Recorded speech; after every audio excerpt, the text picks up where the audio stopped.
Hi there. Welcome to Sarasam, my channel. I've just as a way of an intro, I have been doing some explorations, as you may have seen, on my channel around prosperity. Now, this is an all signs reading. It's just basically asking the universe what it wants us to know about, I guess, future, present prosperity. I mean, like, I don't know. I mean, I haven't really directed it into any particular, you know, clear-cut question. So, let's just take it here from this. If you have any ideas, I've got my email down below under personal readings. But if you have any ideas around this and you want any questions to ask, I appreciate you sending something in to that email. But anyway, let's try it now. I'm using the Rider-Waite deck for this.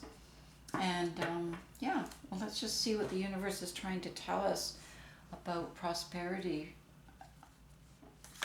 Okay? I don't know what else to say. All right, let's go. All right. Let's see where it goes. So if you notice the reading I'm doing right now, this is just like a simple kind of, not past, present, and future, anything like that. I'm just doing a simple information reading. So it would be like kind of having an interview or a conversation, and then writing down the aspects of that conversation with the universe, because that's how I see this, as kind of a conversation with the universe, and more of a listening than a conversation from my part. So I've kind of put it out there. What can you tell us about prosperity at this point for my viewers and myself? And then just listening and see what is being, given.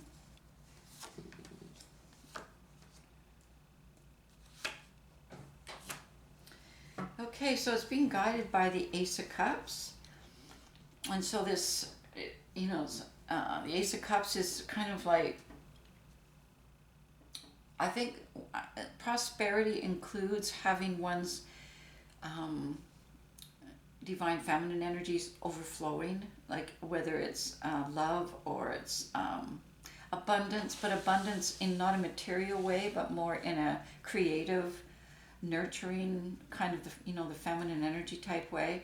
And now we're moving into looking at, and I've got the King of Pentacles and the Queen of Pentacles showing up here. So I think we're definitely moved into the realm of the left hemisphere type thinking, which I see kind of as a divine masculine coming through. And the divine masculine, we've got the first card saying strength. And don't forget, this is now being guided by the divine feminine energies, which is the Ace of Cups. So that's kind of cool.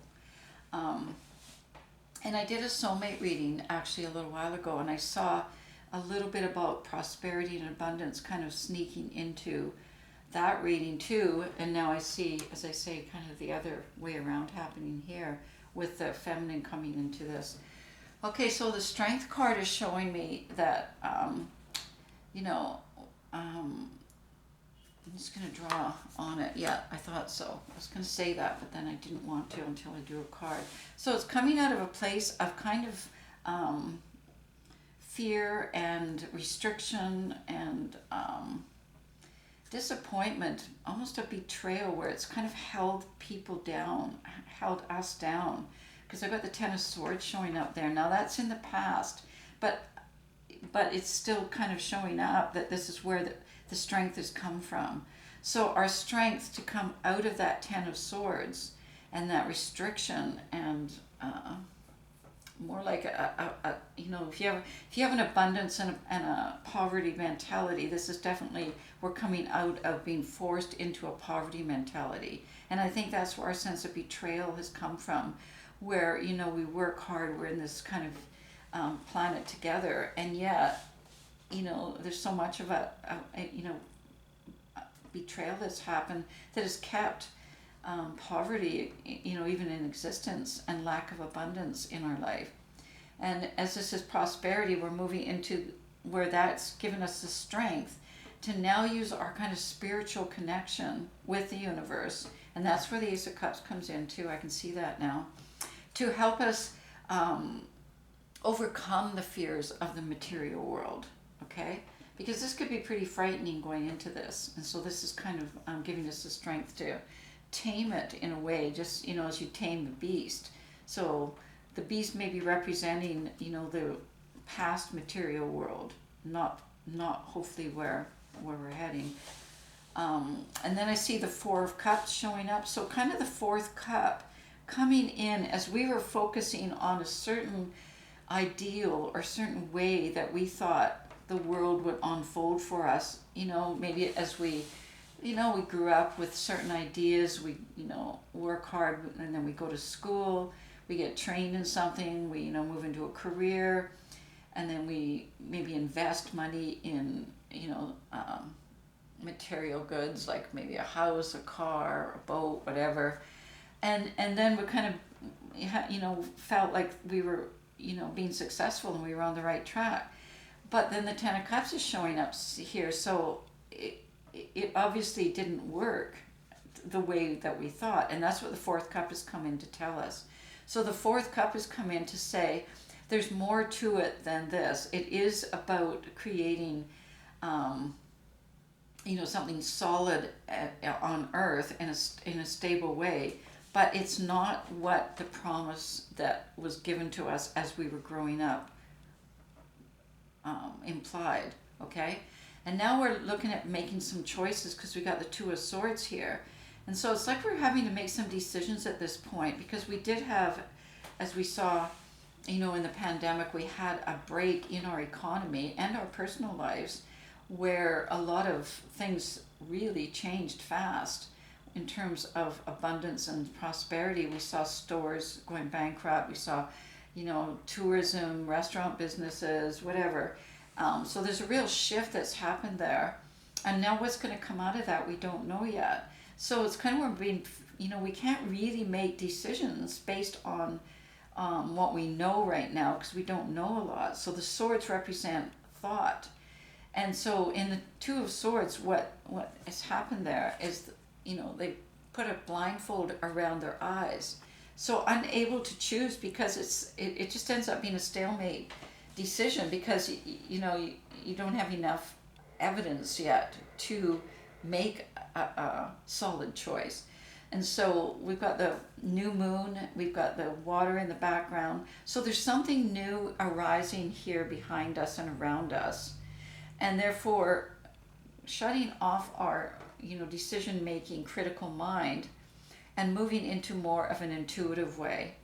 And in order to make choices intuitively, to sort of connect with this new moon and this new, world that's behind us and around us. Because we're not really cognitively aware enough to make a solid critical choice at this point, for lack of information, for one thing. So the second, and then that's moving into the Three of Pentacles. So I think what's happening here, as I see around prosperity, is moving from having to be alone, making decisions that are based on, kind of the old kind of linear plan, where you start here, you, like I said before, then you get this, and then you get this, and then you get that. But now we're moving into a partnership, a group kind of thing, and working with people with like minds, and building something new. And that's just the Three of Pentacles I'm reading right now. So building something new out of that resonates on value levels with the people building it. So it's sort of now us, we're taking more charge rather than going on the old paradigm of what was given to us and what was, kind of told to us. Now we're sort of looking at it going, okay, wait a minute. Intuitively, I just kind of feel like at this point, I want to be able to trust that what I'm building here is coming from an authentic place in me. And that the people I work with, that, because, I've experienced betrayal, I've experienced being let down, I've experienced being lied to, I've experienced all those things. And, I don't want to do that anymore. So maybe if I make some choices here, but do it with a group of people that are like me and have the same values as me. And then out of that, I see the King of Pentacles with the Knight of Cups and the Nine of Swords showing there. So with the King of Pentacles, it's kind of like moving into the masculine energy as the King of Pentacles, and it's very solid, well-developed energy, but injecting the King of Cups, or sorry, the Knight of Cups into it.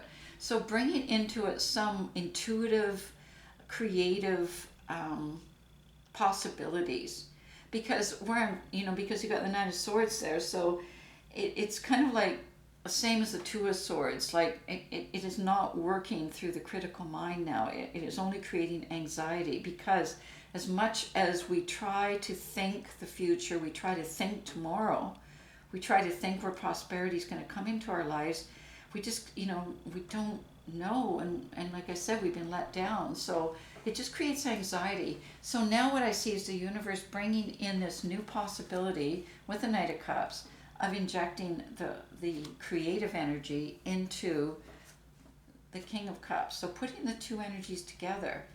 And so that's kind of interesting when the team is getting built. So bringing in both aspects of the team that or the group that may be working together in your life. Then I've got the Three of Pentacles showing up. The Three of Wands showing up. And the Three of Wands, what I feel is it's telling us is that there's a much different environment out there, much different landscape. It's like overlooking and seeing all kinds of dimensions and new things coming our way. Now, we're not quite sure where that leads to our path yet, or where we're going, but what we're seeing is that there's a vaster landscape than we ever thought possible before.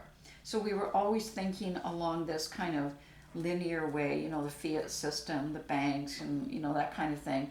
And we invest money, and then this happens, and then one day we die. But that was our kind of prosperity. But now we're kind of seeing something different, and I'm not sure what that looks like. I'm going to draw a card on that.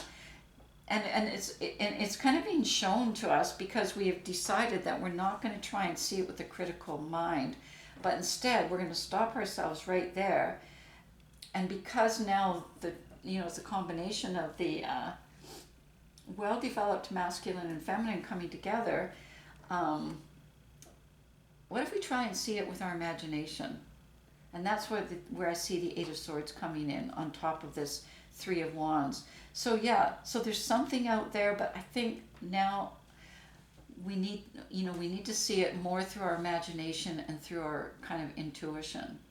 So imagining something and then intuitively kind of knowing if that resonates, rather than does it make sense, because it can't make sense, because if we're moving into something that maybe has never happened before, but it could resonate. Okay, and then when I see the Ace of Pentacles coming out of that, and the Page of Pentacles, so I kind of feel like we're onto something here. And this feels like the beginning of an idea that could turn into a catalyst, that could turn into a whole new sense of abundance and well-being for us here. Okay, so I see it with the Page of Pentacles and the Ace of Pentacles.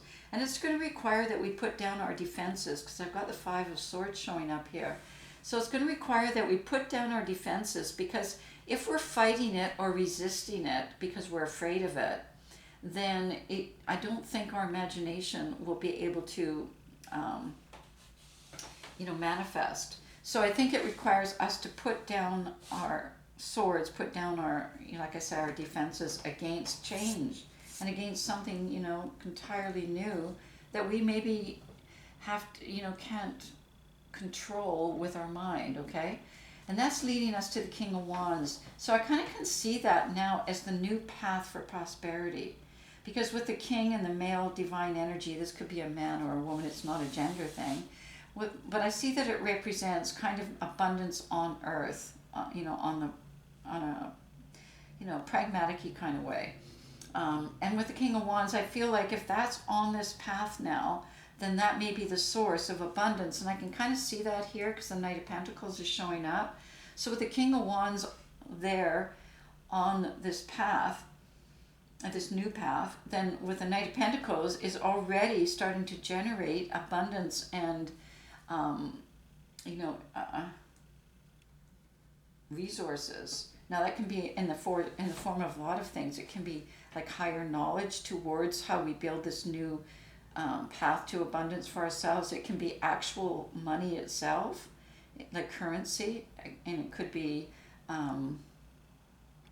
just ideas around how to create new investments, how to create kind of new budgets, a new way of operating in our world. Because then I see the Queen of Pentacles showing up. So I see it as a combination between the masculine and the feminine, but the feminine now also embracing the masculine with the Queen of Pentacles.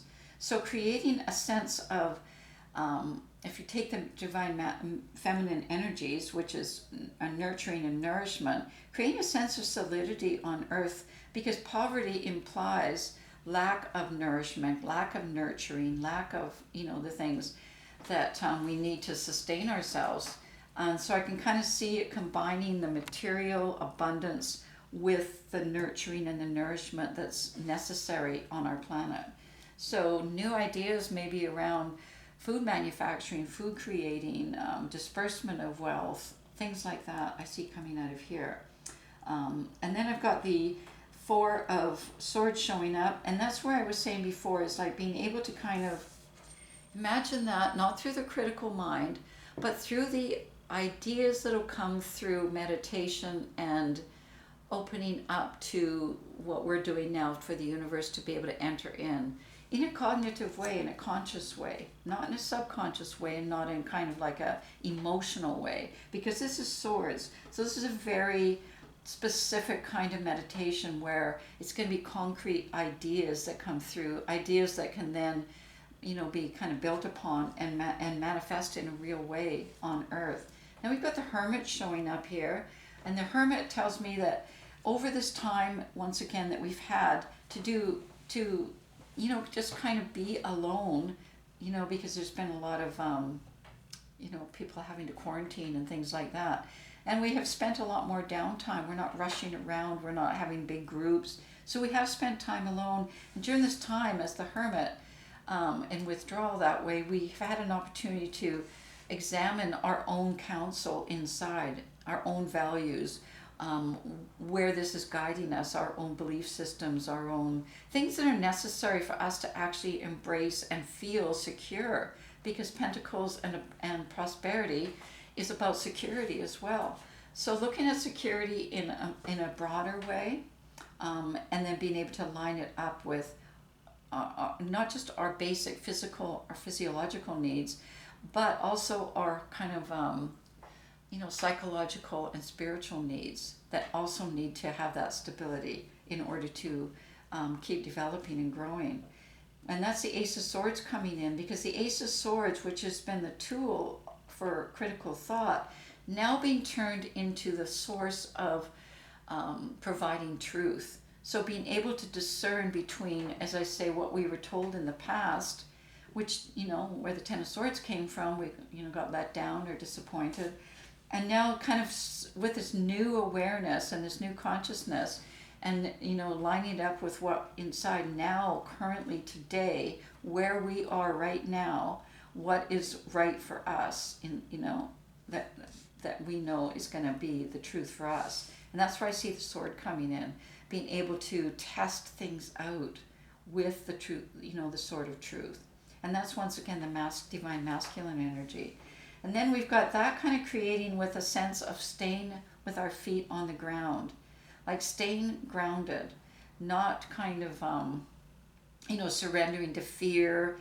And I don't see the Devil card here. I don't see fear cards showing up here, because we've got the Strength card starting that. We've set up a really incredible environment here to feel safe and secure.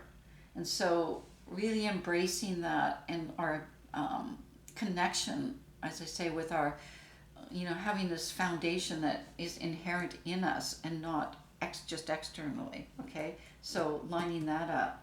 And then I see us not looking back any longer, but continuously embracing the new, which is the sun and enlightenment, because I've drawn the sun on the Seven of Swords. So the Seven of Swords is kind of a warning not to keep looking back, because if we keep looking behind, we're going to always be suspicious that, something, because we've learned to distrust. We have learned to distrust because we were let down so much.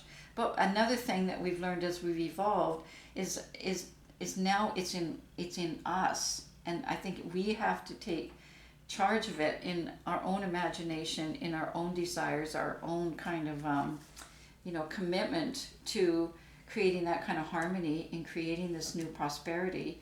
And so this requires us to trust and not keep looking over our shoulder, but trusting that, the universe has brought the sun here, that it will illuminate and create the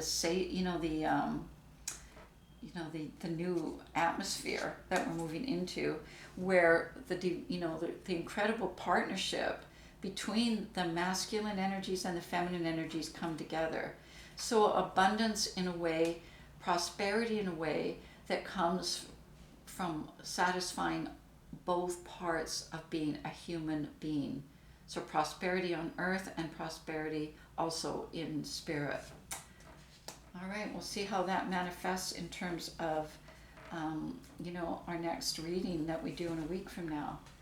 Because I have noticed that it's kind of been moving along into getting closer and closer to getting, kind of more detailed.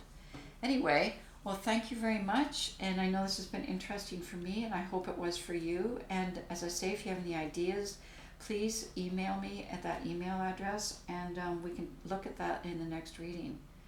Okay, thanks very much.